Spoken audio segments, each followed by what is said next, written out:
ঠাকুর শ্রী শ্রী রামকৃষ্ণ কথামৃত থেকে আজকে তৃতীয় পর্বের আলোচনা করব। আগের দুটি পর্বে আলোচনা করেছি, দুটি পর্বের লিংক ডেসক্রিপশন বক্সে দেওয়া আছে, শুনবেন, আশা করি ভালো লাগবে। শুরু করছি আজকে তৃতীয় পর্বের আলোচনা। ঠাকুর বলছেন, ঈশ্বরের সৃষ্টিতে নানা রকমের জীব জন্তু গাছপালা আছে। জানোয়ারের মধ্যে ভালো আছে, মন্দ আছে, বাঘের মতো হিংস্র জন্তু আছে। গাছের মধ্যে অমৃতের ন্যায় ফল হয় এমনও আছে, আবার বিষ ফলও আছে। তেমনি মানুষের মধ্যে ভালো আছে, মন্দ আছে, সাধু আছে, অসাধুও আছে। সংসারে জীব আছে, আবার ভক্ত আছে। জীব চার প্রকার: বদ্ধজীব, মুমুক্ষু জীব, মুক্তজীব ও নিত্যজীব। নিত্যজীব সম্পর্কে ঠাকুর বলছেন, যেমন নারদাদি, এরা সংসারে থাকে জীবের মঙ্গলের জন্য, জীবদিগকে শিক্ষা দেবার জন্য। বদ্ধজীব সম্পর্কে ঠাকুর বলছেন, বিষয়ে আসক্ত হয়ে থাকে বদ্ধজীবরা, আর তারা ভগবানকে ভুলে থাকে, ভুলেও ভগবানের চিন্তা করে না। মুমুক্ষু জীব সম্পর্কে বলছেন ঠাকুর, যে যারা মুক্ত হবার ইচ্ছে করে, কিন্তু তাদের মধ্যে কেউ মুক্ত হতে পারে, কেউ পারে না। আর মুক্ত জীবটা হচ্ছেন তারা যারা সংসারে কামিনী কাঞ্চনে আবদ্ধ নয়, যেমন সাধু মহাত্মারা, যাদের মধ্যে বিষয় বুদ্ধি নাই, আর যারা সর্বদা হরি পাদপদ্ম চিন্তা করে। জাল ফেলা হয়েছে পুকুরে, দু চারটে মাছ এমন শেয়ানা যে কখনো জালে পড়ে না। এরা নিত্যজীবের উপমাস্থল, কিন্তু অনেক মাছই জালে পড়ে। এদের মধ্যে কতগুলি পালাবার চেষ্টা করে। এরা মুমুক্ষু জীবের উপমাস্থল, কিন্তু সব মাছই পালাতে পারে না। দু চারটে ঝপাং ঝপাং করে জাল থেকে পালিয়ে যায়। তখন জেলেরা বলে, ওই একটা মস্ত মাছ পালিয়ে গেছে। যারা জালে পড়েছে অধিকাংশই পালাতে পারে না, আর পালাবার চেষ্টাও করে না, বরং জাল মুখে করে পুকুরের পাঁকে ভিতরে গিয়ে চুপ করে মুখ গুঁজে শুয়ে থাকে। মনে করে আর কোনো ভয় নেই, আমরা বেশ আছি, কিন্তু জানে না যে জেলে হড়হড় করে টেনে আড়ায় তুলবে। এরাই বদ্ধজীবের উপমাস্থল। বদ্ধজীবেরা সংসারের কামিনী কাঞ্চনে বদ্ধ হয়েছে, হাত পা বাঁধা, আবার মনে করে যে সংসারের ওই কামিনী ও কাঞ্চনেতেই সুখ হবে, আর নির্ভয়ে থাকবে। জানে না যে ওতেই মৃত্যু হবে। বদ্ধজীব যখন মরে, তার পরিবার বলে, তুমি তো চললে, আমার কি করে গেলে? আবার এমনই মায়া যে প্রদীপটাতে বেশি সলতে জ্বললে বদ্ধজীব বলে, তেল পুড়ে যাবে, সলতে কমিয়ে দাও, এদিকে মৃত্যুশয্যায় শুয়ে রয়েছে। বদ্ধজীবেরা ঈশ্বর চিন্তা করে না। যদি অবসর হয়, তাহলে হয় আবোল তাবোল ফালতু গল্প করে, নয় মিছে কাজ করে। জিজ্ঞাসা করলে বলে, আমি চুপ করে থাকতে পারি না, তাই বেড়া বাঁধছি। হয়তো সময় কাটে না দেখে তাস খেলতে আরম্ভ করে। শুনিয়া সকলে স্তব্ধ হয়ে রইলেন। একজন ভক্ত জিজ্ঞাসা করছেন, মহাশয়, এরূপ সংসারী জীবের কি কোনো উপায় নাই? ঠাকুর শ্রী রামকৃষ্ণদেব বলছেন, অবশ্য উপায় আছে। মাঝে মাঝে সাধু সঙ্গ, আর মাঝে মাঝে নির্জনে থেকে ঈশ্বর চিন্তা করতে হয়, আর বিচার করতে হয়, তার কাছে প্রার্থনা করতে হয়, আমাকে ভক্তি দাও, বিশ্বাস দাও। বিশ্বাস হয়ে গেলেই হলো। বিশ্বাসের চেয়ে আর জিনিস নাই। কেদারের প্রতি ঠাকুর বলছেন, বিশ্বাসের কত জোর তা তো শুনেছ। পুরাণে আছে, রামচন্দ্র, যিনি সাক্ষাৎ পূর্ণ ব্রহ্মনারায়ণ, তাঁর লঙ্কায় যেতে সেতু বাঁধতে হলো, কিন্তু হনুমান রাম নামে বিশ্বাস করে লাফ দিয়ে সমুদ্রের পাড়ে গিয়ে পড়ল, আর তার সেতুর দরকার হয় নাই। শুনিয়া সকলে হেসে ওঠে। বিভীষণ একটা পাতায় রাম নাম লিখে ওই পাতাটি একটি লোকের কাপড়ের খুঁটে বেঁধে দিছিল। সে লোকটি সমুদ্রের পাড়ে যাবে। বিভীষণ তাকে বলল, তোমার ভয় নাই, তুমি বিশ্বাস করে জলের ওপর দিয়ে চলে যাও, কিন্তু দেখো, যেই অবিশ্বাস করবে অমনি জলে ডুবে যাবে। লোকটি বেশ সমুদ্রের ওপর দিয়ে চলে যাচ্ছিল। এমন সময় তার ভারী ইচ্ছা হলো যে কাপড়ের খুঁটে কি বাঁধা আছে একবার দেখি। খুলে দেখে যে কেবল রাম নাম লেখা রয়েছে। তখন সে ভাবলে, এ কি, শুধু রাম নাম লেখা একটা কাগজ! যেই অবিশ্বাস অমনি ডুবে গেল। যার ঈশ্বরে বিশ্বাস আছে সে যদি মহাপাতক করে, গো ব্রাহ্মণ স্ত্রী হত্যা করে, তবুও ভগবানে এই বিশ্বাসের বলে ভারী ভারী পাপ থেকে উদ্ধার হতে পারে। সে যদি বলে আর আমি এমন কাজ করব না, তার কিছুতেই ভয় হয় না। এই বলিয়া ঠাকুর গান ধরিলেন। নরেন্দ্রকে উদ্দেশ্য করে ঠাকুর বলছেন, এই ছেলেটিকে দেখছো? এখানে একরকম দুরন্ত ছেলে বাবার কাছে যখন বসে যেমন জুজুটি, আবার চাঁদনিতে যখন খেলে তখন আর এক মূর্তি। এরা নিত্য সিদ্ধের থাক। এরা সংসারে কখনো বদ্ধ হয় না। একটু বয়স হলেই চৈতন্য হয় আর ভগবানের দিকে চলে যায়। এরা সংসারে আসে জীব শিক্ষার জন্য। এদের সংসারের বস্তু কিছুই ভালো লাগে না এবং কামিনী কাঞ্চনে কখনো আসক্ত হয় না। বেদে আছে হোমা পাখির কথা। খুব উঁচু আকাশে সে পাখি থাকে। সেই আকাশেই ডিম পাড়ে। ডিম পাড়লে ডিমটা পড়তে থাকে, কিন্তু এত উঁচু যে অনেক দিন থেকে ডিমটা পড়তে থাকে। ডিম পড়তে পড়তে ফুটে যায়, তখন ছানাটা পড়তে থাকে। পড়তে পড়তে তার চোখ ফোটে, মাটিতে লাগলে একেবারে চুরমার হয়ে যাবে। তখন সে পাখি মার দিকে একেবারে চোঁচা দৌড় দেয় আর উঁচুতে উঠে যায়। নরেন্দ্র উঠিয়া গেলেন। সভা মধ্যে কেদার, প্রাণকৃষ্ণ মাস্টার ইত্যাদি অনেকে আছেন।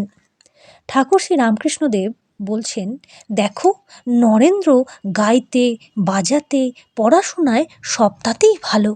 সেদিন কেদারের সঙ্গে তর্ক করছিল, কেদারের কথাগুলো কচ কচ করে কেটে দিতে লাগলো। ঠাকুর ও সকলের হাস্য। মাস্টারের প্রতি ঠাকুর বলছেন, ইংরাজিতে কি কোনো তর্কের বই আছে গা?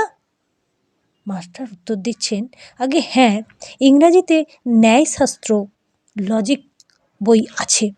ঠাকুর শ্রী রামকৃষ্ণদেব বলছেন, আচ্ছা কীরকম একটু বলো দেখি। মাস্টার এইবার মুশকিলে পড়িলেন। বলিলেন, একরকম আছে সাধারণ সিদ্ধান্ত থেকে বিশেষ সিদ্ধান্তে পৌঁছানো। যেমন সব মানুষ মরে যাবে, পণ্ডিতেরা মানুষ, অতএব পণ্ডিতেরা মরে যাবে। আর এক রকম আছে বিশেষ দৃষ্টান্ত বা ঘটনা দেখে সাধারণ সিদ্ধান্তে পৌঁছানো। যেমন এ কাকটা কালো, ও কাকটা কালো। আবার যত কাক দেখেছি সবই কালো, অতএব সব কাকই কালো। কিন্তু এরকম সিদ্ধান্ত করলে ভুল হতে পারে, কেননা হয়তো খুঁজতে খুঁজতে আর এক দেশে সাদা কাক দেখা গেল। আর এক দৃষ্টান্ত, যেখানে বৃষ্টি সেইখানে মেঘ ছিল বা আছে, অতএব এই সাধারণ সিদ্ধান্ত হলো যে মেঘ থেকে বৃষ্টি হয়। আর এক দৃষ্টান্ত, এ মানুষটির 32 দাঁত আছে, ও মানুষটির 32 দাঁত আছে। আবার যে কোনো মানুষ দেখেছি তারই 32 দাঁত আছে, অতএব সব মানুষেরই 32 দাঁত আছে। এরূপ সাধারণ সিদ্ধান্তের কথা ইংরাজি ন্যায়শাস্ত্রে আছে। ঠাকুর শ্রী রামকৃষ্ণদেব কথাগুলি শুনিলেন মাত্র। শুনিতে শুনিতেই অন্যমনস্ক হইলেন। কাজে কাজেই আর এ বিষয়ে বেশি প্রসঙ্গ হইল না। সভাভঙ্গ হইল।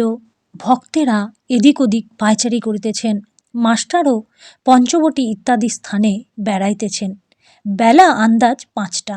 কিয়ৎক্ষণ পরে তিনি ঠাকুর শ্রী শ্রী রামকৃষ্ণের ঘরের দিকে আসিয়া দেখিলেন, ঘরের উত্তর দিকের ছোট বারান্দার মধ্যে অদ্ভুত ব্যাপার হইতেছে। ঠাকুর শ্রী রামকৃষ্ণদেব স্থির হইয়া দাঁড়াইয়া রহিয়াছেন। নরেন্দ্র গান করিতেছেন। 2-4 জন ভক্ত দাঁড়াইয়া আছেন। মাস্টার আসিয়া গান শুনিতেছেন। গান শুনিয়া আকৃষ্ট হইয়া রহিলেন। ঠাকুরের গান ছাড়া এমন মধুর গান তিনি কখনো কোথাও শোনেন নাই। হঠাৎ ঠাকুরের দিকে দৃষ্টিপাত করিয়া অবাক হইয়া রহিলেন। ঠাকুর দাঁড়াইয়া নিস্পন্দ, চক্ষুর পাতা পড়িতেছে না। নিঃশ্বাস প্রশ্বাস বহিছে কিনা বহিছে। জিজ্ঞাসা করাতে একজন ভক্ত বলিলেন, এর নাম সমাধি। মাস্টার এরূপ কখনো দেখেন নাই, শোনেনও নাই। অবাক হইয়া তিনি ভাবিতেছেন, ভগবানকে চিন্তা করিয়া মানুষ কি এত বাহ্য গান শূন্য হয়? না জানি কতদূর বিশ্বাস ভক্তি থাকলে এরূপ হয়। মাস্টার দেখিলেন, গান গাইবার সময় ঠাকুর শ্রী রামকৃষ্ণদেব শিহরিতে লাগিলেন। দেহ রোমাঞ্চিত, চক্ষু হইতে আনন্দাশ্রু বিগলিত হইতেছে। মাঝে মাঝে যেন কি দেখিয়া হাসিতেছেন, না জানি কোটি শশী বিনিন্দিত কি অনুপম রূপ দর্শন করিতেছেন। এরই নাম কি ভগবানের চিন্ময় রূপ দর্শন? কত সাধন করিলে, কত তপস্যার ফলে, কতখানি ভক্তি বিশ্বাসের বলে এরূপ ঈশ্বর দর্শন হয়। আবার গানটি গাইতে লাগিলেন। সমাধির ও প্রেমানন্দের এই অদ্ভুত ছবি হৃদয় মধ্যে গ্রহণ করিয়া মাস্টার গৃহে প্রত্যাবর্তন করিতে লাগিলেন। মাঝে মাঝে হৃদয় মধ্যে হৃদয় উন্মত্তকারী মধুর সঙ্গীতের ফুট উঠিতে লাগিল। চতুর্থ দর্শন নরেন্দ্র, ভবনাথ প্রভৃতির সঙ্গে আনন্দ করতেছেন ঠাকুর শ্রীরামকৃষ্ণদেব। তাহার পরদিনও ছুটি ছিল। বেলা ৩টের সময় মাস্টার আবার আসিয়া উপস্থিত। ঠাকুর শ্রীরামকৃষ্ণদেব সেই পূর্ব পরিচিত ঘরে বসিয়া আছেন, মেঝেতে মাদুর পাতা। সেখানে নরেন্দ্র, ভবনাথ আরও ২-১ জন বসিয়া আছেন। কয়েকটি ছোকরা, ১৯-২০ বৎসর বয়স। ঠাকুর সহাস্য বদন ছোট্ট তক্তপোষের ওপর বসিয়া আছেন, আর ছোকরাদের সহিত আনন্দে কথাবার্তা কহিতেছেন। মাস্টার ঘরে প্রবেশ করিতেছেন দেখিয়া ঠাকুর উচ্চহাস্য করিয়া ছোকরাদের বলিয়া উঠিলেন, ওই রে, আবার এসেছে, বলিয়াই হাস্য। সকলে হাসিতে লাগিল। মাস্টার আসিয়া ভূমিষ্ঠ হইয়া প্রণাম করিয়া বসিলেন। আগে হাত জোর করিয়া দাঁড়াইয়া প্রণাম করিতেন, ইংরেজি পড়া লোকেরা যেমন করে, কিন্তু আজ তিনি ভূমিষ্ঠ হইয়া প্রণাম করিতে শিখিয়াছেন। আসন গ্রহণ করিলে ঠাকুর শ্রীরামকৃষ্ণদেব কেন হাসিতেছিলেন তাহাই নরেন্দ্র এবং অন্যান্য ভক্তদের বুঝাইয়া দিতেছেন। দেখ, একটা ময়ূরকে বেলা 4টের সময় আফিম খাইয়ে দিছিল। তার পরদিন ঠিক 4টের সময় ময়ূরটা উপস্থিত। আফিমের মৌতার ধরেছিল, ঠিক সময়ে আফিম খেতে এসেছে। সকলের হাস্য। মাস্টার মনে মনে ভাবিতেছেন, ইনি ঠিক কথাই বলিতেছেন। বাড়িতে যাই, কিন্তু দিবানিশি ইহার দিকে মন পড়িয়া থাকে। কখন দেখিব, কখন দেখিব। এখানে কে যেন টেনে আনলে, মনে করলে অন্য জায়গায় যাবার জো নাই, এখানে আসতেই হবে, এইরূপ ভাবিতেছেন। ঠাকুর এদিকে ছোকরাগুলির সহিত অনেক ফষ্টি নষ্টি করিতে লাগিলেন, যেন তারা সমবয়স্ক। হাসির লহরী উঠিতে লাগিল, যেন আনন্দের হাট বসিয়াছে। মাস্টার অবাক হইয়া এই অদ্ভুত চরিত্র দেখিতেছেন, ভাবিতেছেন, ইহারই কি পূর্বদিনের সমাধি ও অদৃষ্টপূর্ব প্রেমানন্দ দেখিয়াছিলাম? সেই ব্যক্তি কি আজ প্রাকৃত লোকের ন্যায় ব্যবহার করিতেছেন? ইনি কি আমায় প্রথম দিন উপদেশ দিবার সময় তিরস্কার করেছিলেন? ইনি কি আমায় তুমি কি জ্ঞানী বলেছিলেন? ইনি কি সাকার নিরাকার দুই সত্য বলেছিলেন? ইনি কি আমায় বলেছিলেন যে ঈশ্বরই সত্য আর সংসারের সমস্তই অনিত্য? ইনি কি আমায় সংসারে দাসীর মতো থাকতে বলেছিলেন? ঠাকুর শ্রীরামকৃষ্ণদেব আনন্দ করিতেছেন ও মাস্টারকে এক একবার দেখিতেছেন। দেখিলেন তিনি অবাক হইয়া বসিয়া আছেন। তখন রামলালকে সম্বোধন করিয়া বলিলেন, দেখ, এর একটু উমের বেশি কিনা, তাই একটু গম্ভীর। এরা এত হাসি খুশি করছে, কিন্তু এ চুপ করে বসে আছে। মাস্টারের বয়স তখন 27 বৎসর হইবে। কথা কইতে কইতে পরম ভক্ত হনুমানের কথা উঠিল। হনুমানের পট একখানি ঠাকুরের ঘরের দেওয়ালে ছিল। ঠাকুর বলিলেন, দেখো হনুমানের কি ভাব, ধন মান দেহসুখ কিছুই চায় না, কেবল ভগবানকে চায়। যখন স্ফটিক স্তম্ভ থেকে ব্রহ্মাস্ত্র নিয়ে পালাচ্ছে, তখন মন্দোদরী অনেক রকম ফল নিয়ে লোভ দেখাতে লাগলো। ভাবলে ফলের লোভে নেমে এসে অস্ত্রটা যদি ফেলে দেয়, কিন্তু হনুমান ভুলবার ছেলে নয়। সে বললে, আমার কি ফলের অভাব?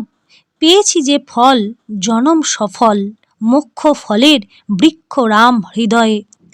শ্রীরাম কল্পতরু মূলে বসে রই, যখন যে ফল বাঞ্ছা সেই ফল প্রাপ্ত হই। ফলের কথা কই, ধনী গো, ও ফল গ্রাহক নই, যাব তোদের প্রতিফল যে দিয়ে। ঠাকুর এই গান গাহিতেছেন। আবার সেই সমাধি, আবার নিষ্পন্দ দেহ, স্তিমিত লোচন, দেহ স্থির, বসিয়া আছেন ফটোগ্রাফে যেমন ছবি দেখা যায়। ভক্তেরা এইমাত্র এত হাসি খুশি করিতেছিলেন, এখন সকলেই এক দৃষ্টি হইয়া ঠাকুরের সেই অদ্ভুত অবস্থা নিরীক্ষণ করিতেছেন। সমাধি অবস্থা মাস্টার এই দ্বিতীয়বার দর্শন করিলেন। অনেকক্ষণ পরে এই অবস্থার পরিবর্তন হইতেছে। দেহ শিথিল হইল, মুখ সহাস্য হইল, ইন্দ্রিয়গণ আবার নিজের নিজের কার্য করিতেছে। চক্ষের কোণ দিয়া আনন্দাশ্রু বিসর্জন করিতে করিতে ঠাকুর রাম রাম এই নাম উচ্চারণ করিতেছেন। মাস্টার ভাবিতে লাগিলেন, এই মহাপুরুষ কি ছেলেদের সঙ্গে ফচকিমি করিতেছিলেন? তখন ঠিক যেন 5 বছরের বালক। ঠাকুর পূর্ববৎ প্রকৃতিস্থ হইয়া আবার প্রাকৃত লোকের ন্যায় ব্যবহার করিতেছেন। মাস্টারকে ও নরেন্দ্রনাথকে সম্বোধন করিয়া বলিলেন, তোমরা দুজনে ইংরাজিতে কথা কও ও বিচার করো, আমি শুনব। মাস্টার ও নরেন্দ্র উভয়ে এই কথা শুনিয়া হাসিতেছেন। দুজনে কিছু কিছু আলাপ করিতে লাগিলেন, কিন্তু বাংলাতে। ঠাকুরের সামনে মাস্টারের বিচার আর সম্ভব নয়। তাহার তর্কের ঘর ঠাকুরের কৃপায় একরকম বন্ধ। আর কিরূপে তর্ক বিচার করিবেন? ঠাকুর আর একবার জিদ করিলেন, কিন্তু ইংরাজিতে তর্ক করা হইল না। 5টা বাজিয়াছে। ভক্ত কয়টি যে যার বাড়িতে চলিয়া গেলেন, কেবল মাস্টার ও নরেন্দ্র রহিলেন। নরেন্দ্র গাড়ু লইয়া হাঁসপুকুরের ও ঝাউতলার দিকে মুখ ধুইতে গেলেন। মাস্টার ঠাকুর বাড়ির এদিক ওদিক পায়চারি করিতেছেন। কিয়ৎক্ষণ পরে কুঠির কাছ দিয়া হাঁসপুকুরের দিকে আসিতে লাগিলেন। দেখিলেন পুকুরের দক্ষিণ দিকের সিঁড়ির চাতালের ওপর ঠাকুর শ্রীরামকৃষ্ণদেব দাঁড়াইয়া। নরেন্দ্র গাড়ু হাতে করিয়া মুখ ধুইয়া দাঁড়াইয়া আছেন। ঠাকুর বলিতেছেন, দেখ, আর একটু বেশি বেশি আসবি, সবে নতুন আসছিস কি না? প্রথম আলাপের পর নতুন সকলেই ঘন ঘন আসে, যেমন নতুন পতি। নরেন্দ্র ও মাস্টারের হাস্য। কেমন আসবি তো? নরেন্দ্র ব্রাহ্ম সমাজের ছেলে, হাসিতে হাসিতে বলিলেন, হ্যাঁ, চেষ্টা করব। সকলে কুঠির পথ দিয়া ঠাকুরের ঘরে আসিতেছেন। কুঠির কাছে মাস্টারকে ঠাকুর বলিলেন, দেখো, চাষারা হাটে গরু কিনতে যায়। তারা ভালো গরু মন্দ গরু বেশ চেনে। ল্যাজের নিচে হাত দিয়ে দেখে, কোনো গরু ল্যাজে হাত দিলে শুয়ে পড়ে, সে গরু কেনে না। যে গরু ল্যাজে হাত দিলে তিরিং বিরিং করে লাফিয়ে ওঠে, সেই গরুকেই পছন্দ করে। নরেন্দ্র সেই গরুর জাত, ভেতরে খুব তেজ। এই বলিয়া ঠাকুর হাসিতেছেন। আবার কেউ কেউ লোক আছে যেন চিঁড়ের ফলার, আঁট নাই জোর নাই, ভ্যাদ ভ্যাদ করছে। সন্ধ্যা হইল। ঠাকুর ঈশ্বর চিন্তা করিতেছেন। মাস্টারকে বলিলেন, তুমি নরেন্দ্রের সঙ্গে আলাপ করো গে, আমায় বলবে কিরকম ছেলে। আরতি হইয়া গেল। মাস্টার অনেকক্ষণ পরে চাঁদনির পশ্চিম ধারে নরেন্দ্রকে দেখিতে পাইলেন। পরস্পর আলাপ করিতে লাগিলেন। নরেন্দ্র বলিলেন, আমি সাধারণ ব্রাহ্ম সমাজের কলেজে পড়িতেছি, ইত্যাদি। রাত হইয়াছে, মাস্টার এবার বিদায় গ্রহণ করিবেন, কিন্তু যাইতে আর পারিতেছেন না। তাই নরেন্দ্রের নিকট হইতে আসিয়া ঠাকুর শ্রীরামকৃষ্ণদেবকে খুঁজিতে লাগিলেন। তাহার গান শুনিয়া হৃদয় মন মুগ্ধ হইয়াছে। বড় সাধ যে আবার তাঁর শ্রীমুখে গান শুনিতে পান। খুঁজিতে খুঁজিতে দেখিলেন মা কালীর মন্দিরের সম্মুখে নাটমন্দিরের মধ্যে একাকী ঠাকুর পাদচারণ করিতেছেন। মার মন্দিরে মা দুই পার্শ্বে আলো জ্বলিতেছিল। বৃহৎ নাটমন্দিরে একটি আলো জ্বলিতেছে। ক্ষীণ আলো ও অন্ধকার মিশ্রিত হইলে যেরূপ হয় সেরূপ নাটমন্দিরে দেখাইতেছিল।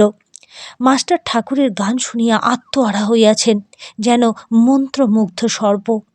এক্ষণে সংকুচিতভাবে ঠাকুরকে জিজ্ঞাসা করিলেন, আজ আর কি গান হবে? ঠাকুর চিন্তা করিয়া বলিলেন, না, আজ আর গান হবে না। এই বলিয়া কি যেন মনে পড়িল, অমনি বললেন, তবে এক কর্ম করো, আমি বলরামের বাড়ি কলকাতায় যাব, তুমি যেও, সেখানে গান হবে। মাস্টার বলিলেন, যে আজ্ঞা। ঠাকুর শ্রীরামকৃষ্ণদেব বলিলেন, তুমি জানো বলরাম বসু? মাস্টার বলিলেন, আগে না, ঠাকুর শ্রীরামকৃষ্ণদেব বলছেন বলরাম বসু বোসপাড়ায় বাড়ি। মাস্টার বলেছেন, যে আজ্ঞা, আমি জিজ্ঞাসা করব। শ্রীরামকৃষ্ণদেব মাস্টারের সঙ্গে নাট মন্দিরে বেড়াইতে বেড়াইতে জিজ্ঞাসা করছেন ঠাকুর মাস্টারকে, আচ্ছা, তোমার একটা কথা জিজ্ঞাসা করি, আমাকে তোমার কি বোধ হয়? মাস্টার চুপ করিয়া আছেন। ঠাকুর আবার বলিতেছেন, তোমার কি বোধ হয়? আমার কয় আনা জ্ঞান হয়েছে? মাস্টার বলছেন, আনা এ কথা বুঝিতে পারছি না, তবে এরূপ জ্ঞান বা প্রেম ভক্তি বা বিশ্বাস বা বৈরাগ্য বা উদার ভাব কখনো কোথাও দেখি নাই। ঠাকুর শ্রীরামকৃষ্ণ হাসিতে লাগিলেন। এরূপ কথাবার্তার পর মাস্টার প্রণাম করিয়া বিদায় গ্রহণ করিলেন। সদর ফটক পর্যন্ত আসিয়া আবার কি মনে পড়িল, অমনি ফিরিলেন। আবার নাটমন্দিরে ঠাকুর শ্রীরামকৃষ্ণের কাছে আসিয়া উপস্থিত। ঠাকুর সেই ক্ষীণ আলোকে মধ্যে একাকী পাদচারণ করিতেছেন, একাকী নিঃসঙ্গ পশুরাজ যেন অরণ্য মধ্যে আপন মনে একাকী বিচরণ করিতেছেন। অবাক হইয়া মাস্টার আবার সেই মহাপুরুষ দর্শন করিতেছেন। ঠাকুর শ্রীরামকৃষ্ণদেব মাস্টারকে বলিলেন, আবার যে ফিরে এলে? মাস্টার বলছেন, আগে বোধ হয় বড় মানুষের বাড়ি তো, যেতে দেবে কি না তাই যাব না ভাবছি, এইখানে এসেই আপনার সঙ্গে দেখা করব। ঠাকুর শ্রীরামকৃষ্ণদেব বলছেন, না গো, তা কেন? তুমি আমার নাম করবে, বলবে তার কাছে যাব, তা হলেই কেউ আমার কাছে তোমায় নিয়ে আসবে। মাস্টার বললেন, যে আজ্ঞে, বলিয়া আবার প্রণাম করিয়া বিদায় লইলেন। আজকের আলোচনা এটুকুই। আসবো আবার পরবর্তী অডিও নিয়ে। সকলে ভালো থাকবেন, সুস্থ থাকবেন, অপেক্ষা করবেন পরবর্তী অডিওর জন্য। সকলকে আন্তরিক শুভেচ্ছা ও ধন্যবাদ জানাই।